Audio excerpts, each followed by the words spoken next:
Nós vamos ler do versículo 7 até lá no 19, até lá no final.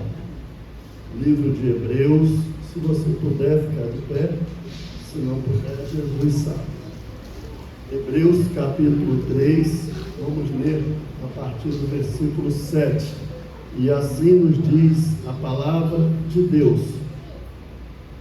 Assim como diz o Espírito Santo, hoje, se vocês ouvirem a sua voz, não endureçam o coração como na rebelião, durante o tempo da provação no deserto, onde os seus antepassados me tentaram, pondo-me à prova, apesar de durante 40 anos terem visto o que eu fiz. Por isso, fiquei irado contra aquela geração e disse: o seu coração está sempre se desviando e eles não reconheceram os meus caminhos. Assim, jurei na minha ira, jamais entrarão no meu descanso. Cuidado, irmãos, para que nenhum de vocês tenha coração perverso e incrédulo, que se afaste do Deus vivo. Ao contrário, encorajem-se uns aos outros todos os dias, durante o tempo que se chama hoje, de modo que nenhum de vocês seja endurecido pelo engano do pecado, pois passamos a ser participantes de Cristo, desde que, de fato, nos apeguemos até o fim à confiança que tivemos no princípio. Por isso é que se diz: se hoje vocês ouvirem a sua voz, não endureçam o coração como na rebelião. Quem foram os que ouviram e se rebelaram? Não foram todos os que Moisés tirou do Egito, contra quem Deus esteve irado durante 40 anos? Não foi contra aqueles que pecaram, cujos corpos caíram no deserto? E quem jurou que nunca haveriam de entrar no seu descanso? Não foi aqueles que foram desobedientes? Vemos assim que por causa da incredulidade não puderam entrar. Vamos orar. Pai, a tua bênção é imprescindível, indispensável sobre a explanação da tua palavra, porque o Senhor é o autor desta palavra e só o Senhor sabe dar a interpretação correta dela. Então me ajuda a falar aquilo que o Espírito Santo quer, em nome do Senhor Jesus. Amém. Pode sentar-se, irmãos. Bem, o tema dessa palavra é o mau exemplo de Israel. Conclusão: quem estava aqui domingo retrasado acompanhou o início dessa palavra, que foi no capítulo 4. Nós falamos sobre o mau exemplo de Israel, mas sem esmiuçar. E toda vez que eu prego, eu chego em casa, antes de almoçar, a esposa vai lá para a cozinha esquentar o que já ficou pronto, e eu vou para o quarto, eu oro, e eu entrego a Deus o que foi falado, o que foi feito, e eu tento fazer um autoexame, uma autocrítica, porque eu penso que Deus vai pedir conta aos pregadores daquilo que eles pregam. É um pensamento que eu tenho. E quando eu estava orando, veio assim o pensamento de que faltou alguma coisa dentro do que foi dito, uma sensação assim de incompleto, né? Não foi bem concluído o que foi pregado. E eu pensei e falei assim: puxa, Senhor, eu gostaria de dar uma conclusão a esse assunto.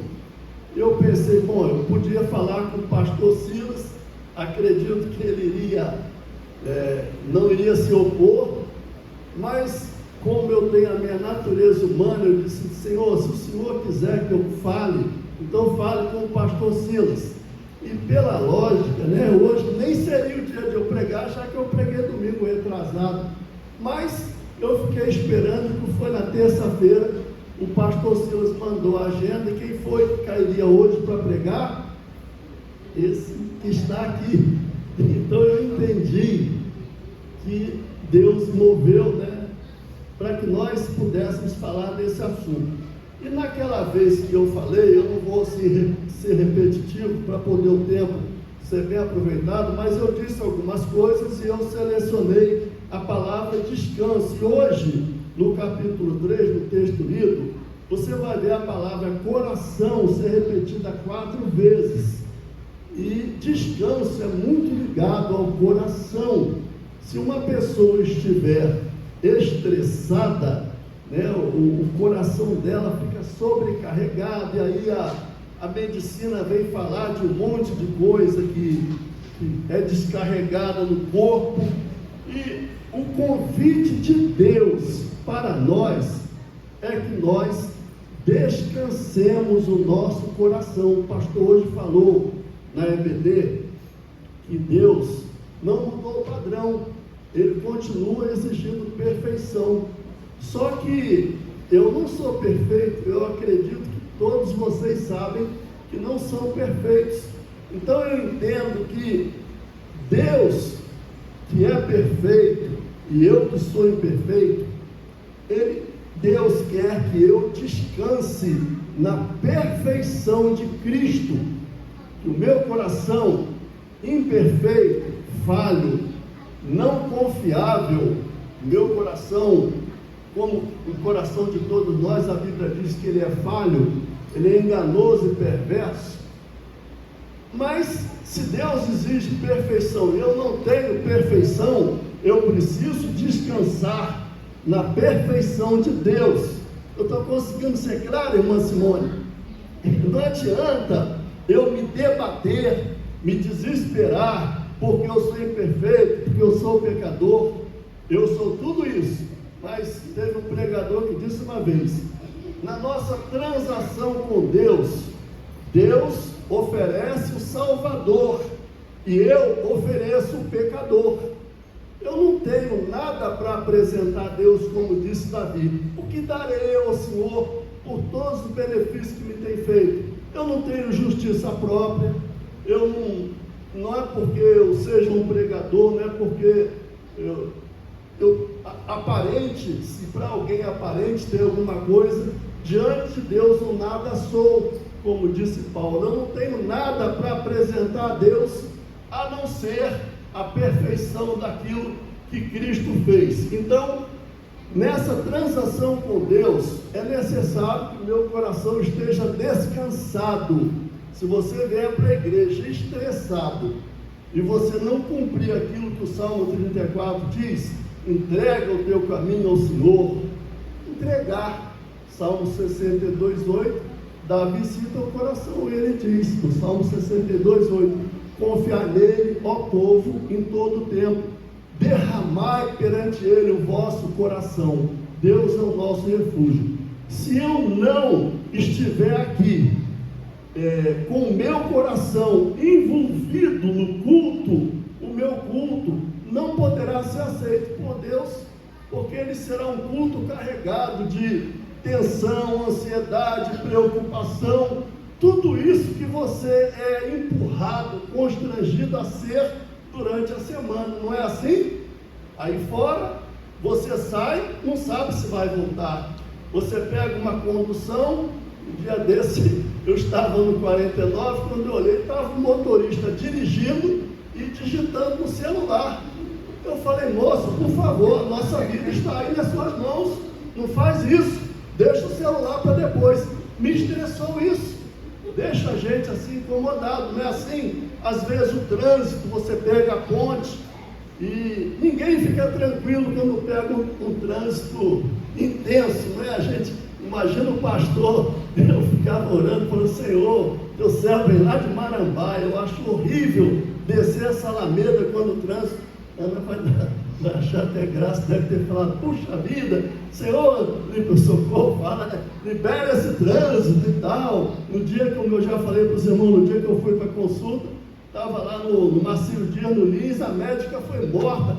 Como é que a gente vai ficar tranquilo vendo isso? No meio da consulta médica, dentro do auditório, entra a bala lá de fora, se foi perdido ou achado, eu não sei, eu sei que pegou na nuca da médica e ela morreu. E eu confesso a vocês que eu fiquei traumatizado, dentro de mim eu falei: não dá vontade de voltar no Lins nunca mais. Muito bem, mas como eu disse, eu preciso entrar no texto. E o texto de Hebreus, ele faz referência a um povo que você leu aí, o escritor de Hebreus quer ensinar aqueles irmãos que eles precisam confiar em Deus de todo o coração, porque se a fé não for de todo o coração, ela não funciona. Uma fé com ansiedade, vocês veem isso na experiência de Marta e Maria. Marta, tem que fazer comida, tem que pegar água, tem que arrumar a mesa. E Jesus falou: Marta, Marta, você está ansiosa por muitas coisas, mas uma sorte é necessária. Muito bem, o texto então, olhando aí para a Bíblia, o escritor de Hebreus vai direcionar a memória daqueles irmãos judeus para o passado e vai mostrar que teve uma geração que Deus tirou do Egito.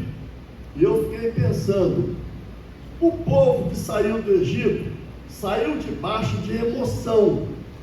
Dá para você pensar outra coisa? O povo fica escravo por quanto tempo? 40 dias.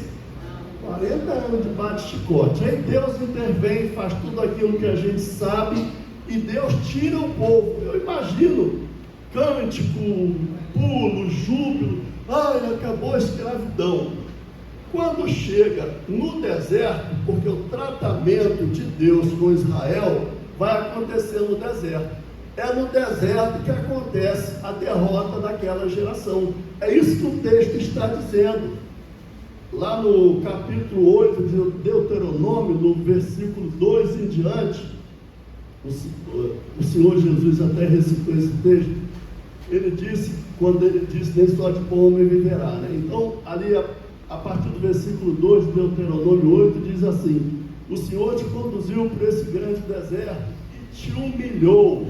Quer dizer, Deus permitiu que Israel passasse um período de humilhação, e diz assim que se deixou ter fome. Logo depois diz que Deus deu um maná, para que tu soubesses o que estava no teu coração. Então, quando chegou no deserto, o texto vai falando aí, esse texto é tirado do Salmo 95, de 8 a 11, quando Davi recita, e aí no texto vai falar 3 vezes, repetir esse texto do Salmo 95, de 8 a 11, hoje se ouvirem a sua voz, não endureçam o coração como na rebelião, durante o tempo da provação no deserto, onde os seus antepassados me tentaram, pondo-me à prova, apesar de durante 40 anos terem visto o que eu fiz.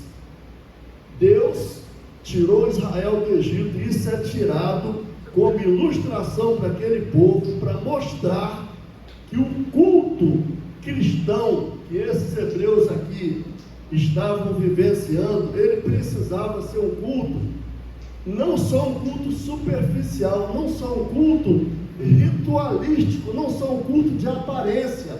Eu não posso estar aqui apenas com os meus pés, eu preciso estar no culto com o meu coração. Porque se eu amar a Deus ritualisticamente, cerimonialmente, vamos dizer, exteriormente, e Deus, o Senhor Jesus falou muito sobre isso com a geração de Israel. Ele disse: vocês me honram com a boca, mas o coração de vocês está o quê? Longe de mim. O pastor João Pedro pregou aqui, enfatizou, falou até de como é pão colorento, como é colorento. Então, a aparência, Deus não gosta de culto com aparência. Ele disse que um culto de aparência, ele comparou com uma sepultura. Você passa ali no Maruí, tudo pintado, mármore, granito, não é assim? Mas o que é que tem ali dentro? Mau cheiro e podridão. Nenhum de nós escapa disso. Se morrer, vai passar por ali, né? Minha avó falava: eu juro por essa boca que a terra de comer, né? Nós temos que passar por isso. E Deus está dizendo que Ele espera do seu povo um culto com intensidade, e Ele não teve isso da nação de Israel. Então a nação de Israel, ela deu um mau exemplo. É o tema da nossa pregação, que eu não concluí domingo retrasado. Deus diz que a nação de Israel não deu um bom exemplo. Deus separou a nação de Israel, pelo menos com 3 finalidades. Quais foram elas?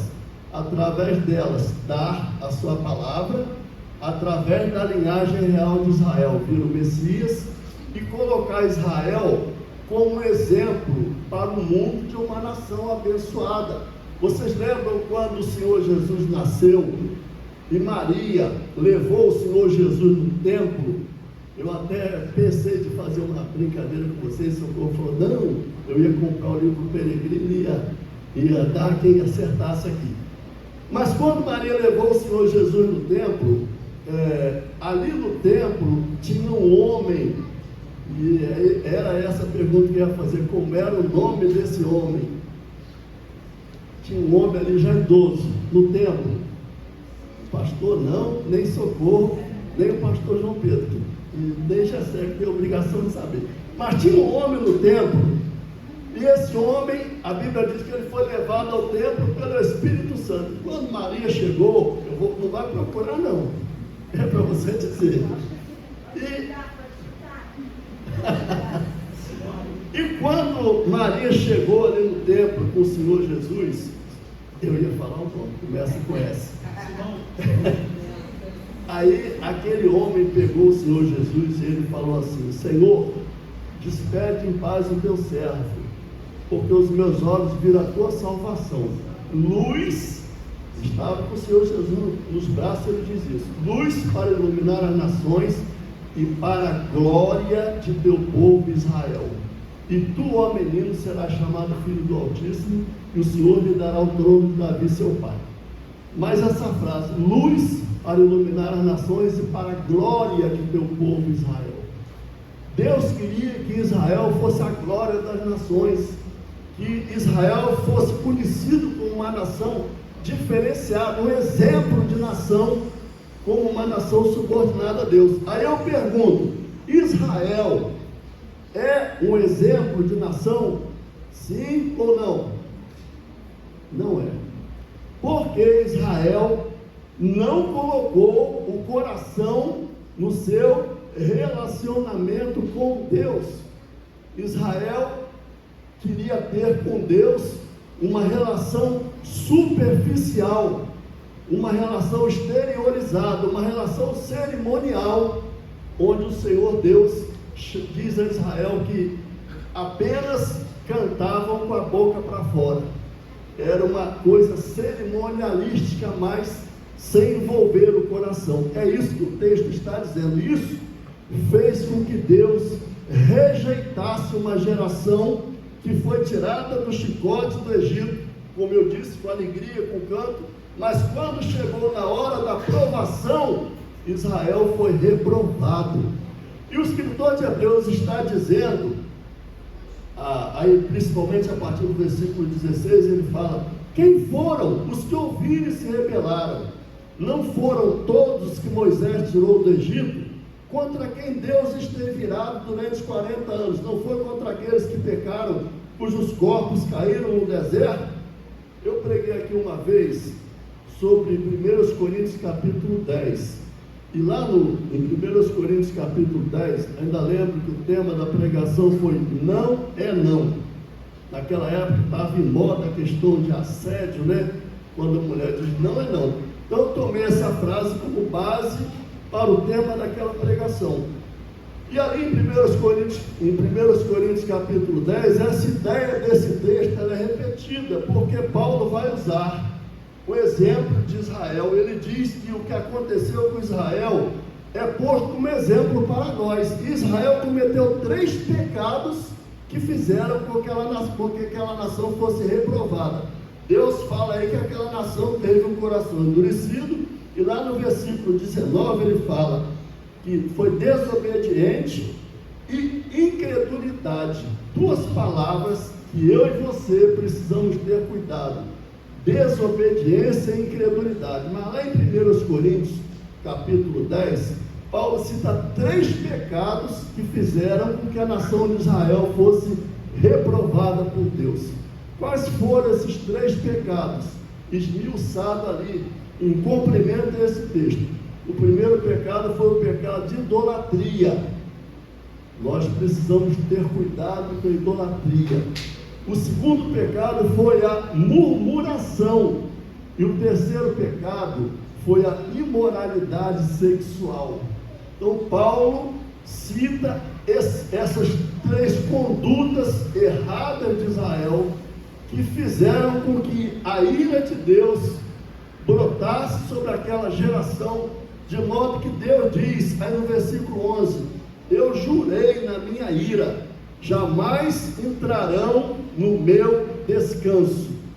Se um crente for murmurador, se um crente for idólatra, e se um crente cometer imoralidade sexual, ele nunca terá uma consciência limpa. E sem uma consciência limpa, o coração dele nunca vai descansar. É esse complemento que ficou faltando domingo retrasado, compartilhar isso com vocês. Eu estou pregando para mim, e eu estou pregando para você e para quem vai nos ouvir através do YouTube. Eu compartilho com meus contatos as mensagens. Então eu preciso ter cuidado com murmuração, reclamar de tudo. Deus deu o maná a Israel, e qual foi a reação de Israel depois de alguns dias? Eu estou enfadado desse pão.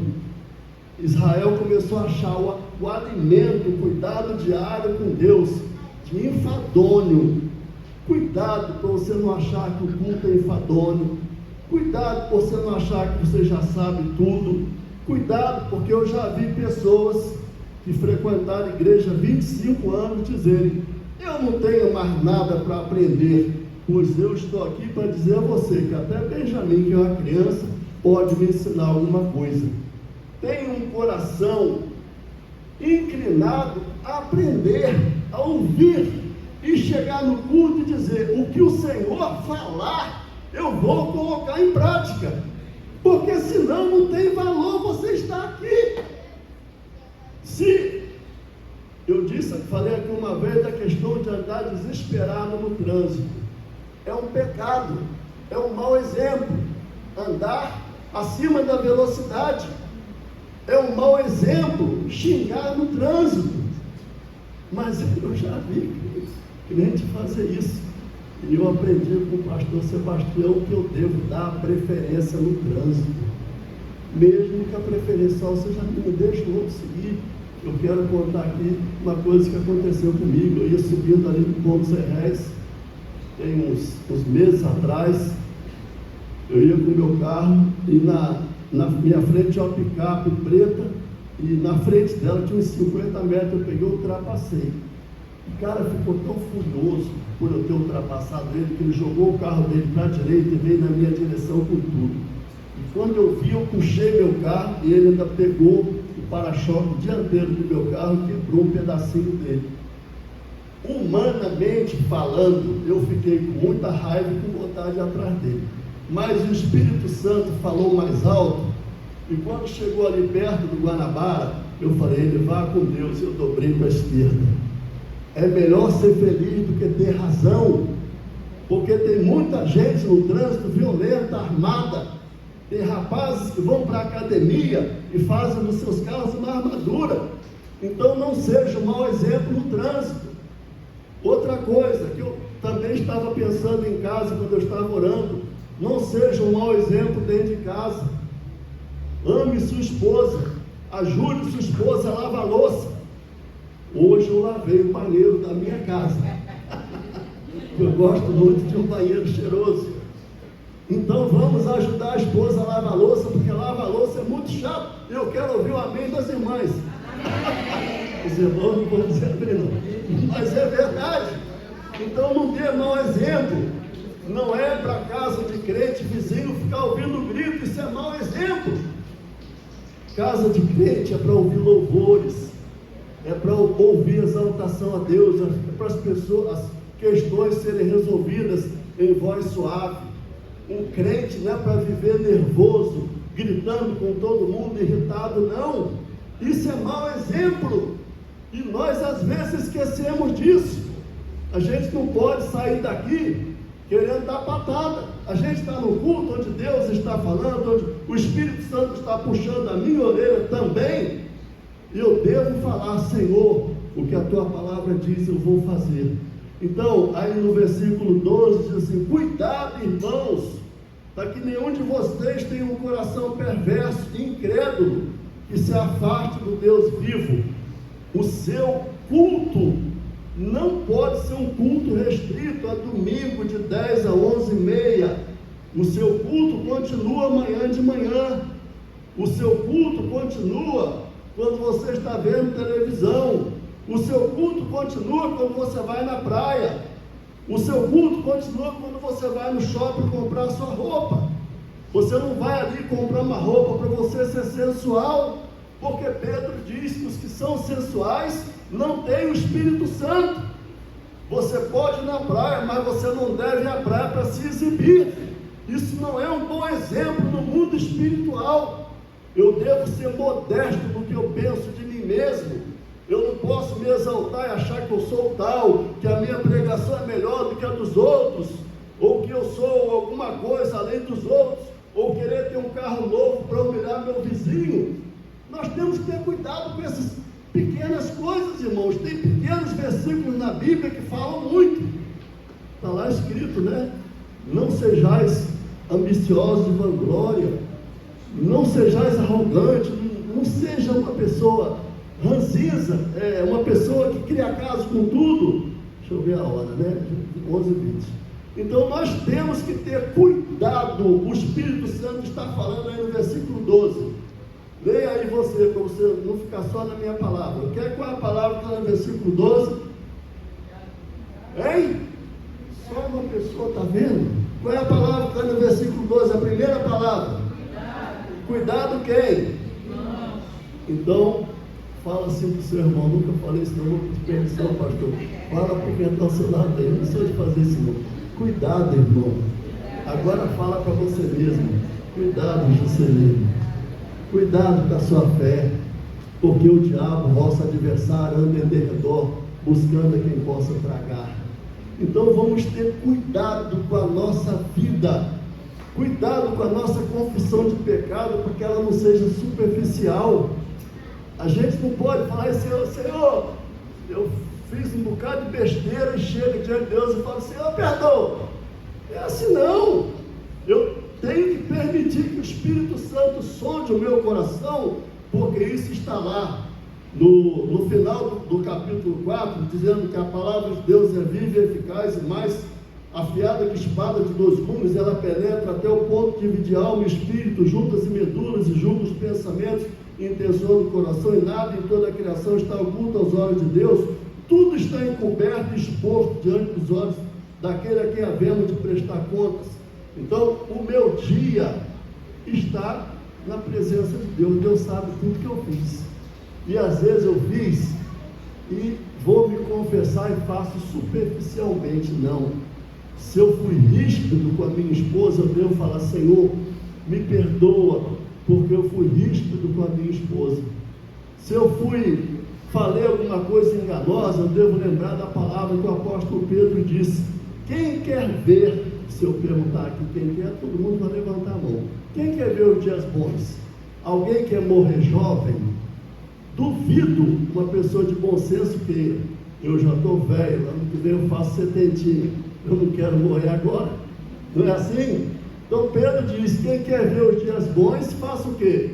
Refreie a sua língua do mal e os seus lábios não falem enganosamente. Então vamos pegar a palavra cuidado aí e aplicar isso que Pedro falou: cuidado com a sua língua. Tiago vai falar disso, né? Que um navio é uma coisa enorme, né? O porta-aviões, mas lá o leme pequenininho, e ele fala que não, ele não, acho que não tinha palito de fósforo na época, mas um palito de fósforo pequenininho pode botar fogo numa floresta. Uma língua pode destruir uma igreja. A Bíblia diz para nós vivermos em paz. Eu não posso ficar em guerra com o meu pastor, eu não posso ficar em guerra com meus irmãos. Eu tenho que viver em paz. Quando eu vivo em paz, eu produzo um ambiente bom para mim, para minha família e para a minha saúde. O que é que nos adoece? Nossas ansiedades, nossas preocupações. Nossas preocupações resolvem alguma coisa, irmãos? A única coisa que a ansiedade faz é nos matar mais cedo. É ou não é? Agora, quando eu descanso em Deus, Deus trabalha por mim. Isaías 64, 4 diz: desde a eternidade não se viu um Deus além de ti, que trabalha em favor daqueles que nele esperam. Então coloca seu coração em Deus, coloca seu coração nessa palavra que o Espírito Santo me deu para compartilhar com você. Toma isso como uma lição. A minha fé precisa ser prática, a minha fé precisa ser trazida desse livro. Quando ela está aqui, ela é apenas um livro. Quando eu tiro daqui, coloco na minha conduta, ela se torna provisão. Amém? A palavra escrita é um livro, a palavra vivida, ela é a provisão de Deus. E quando Deus envia a sua palavra, ele envia com ela o seu poder, para que você tenha capacidade de fazer aquilo que a palavra manda. Porque se você não fizer aquilo que a palavra manda, você não está sendo diferente nada do ímpio. O ímpio está aí, alguns deles até são mais bem-sucedidos financeiramente do que eu e você, é ou não é? E se você perguntar, ele fala: muito bem, graças a Deus. Outra coisa que o livro de Hebreus fala, que nós precisamos ter cuidado. Esses dias eu estava no supermercado, encontrei um irmão que congregou comigo muitos anos. Eu falei: ei, irmão, está onde? Em lugar nenhum. Eu falei: não está congregando mais na igreja tal, não? Não, mas por que, irmão? Com muito amor eu ouvi. Você se decepcionou? Não. Houve alguma coisa assim, alguém te magoou? Não, eu resolvi dar um tempo. O livro de Hebreus fala para você ter cuidado com isso, com esse sentimento falso de segurança pessoal, de que você não precisa dos irmãos. Eu preciso de você, e você precisa de mim.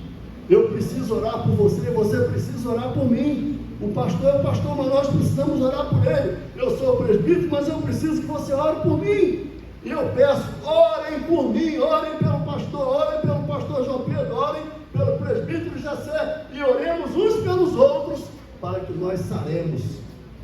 Se a pessoa quiser viver individualmente, ela vai morrer, ela vai secar. Nós precisamos viver em comunhão. Comunhão é o que o escritor de Hebreus viu que esses irmãos queriam se dispersar. E ele disse: não façam isso durante o tempo que se chama hoje. E o texto fala de hoje. É hoje que o Espírito Santo quer que nós vivamos em união. Ó, quão bom, quão suave é que os irmãos vivam em união. Isso é como que? Como óleo que desce sobre a barba de Arão. Quando eu vivo em união, eu tenho proteção. Quando você ora por mim, eu fico protegido. Não por você, mas porque você clama ao Deus que protege. Amém? Então eu fique com essa palavra no seu coração e vigie seu coração, como fala aí no versículo 15. Hoje, se você ouvir a voz de Deus, não endureça o coração. Aquela geração foi reprovada porque queria servir a Deus exteriormente. Nós que estamos aqui somos aprovados quando queremos servir a Deus de todo o nosso coração. Amém? Pastor João Pedro ou pastor? Fique com essa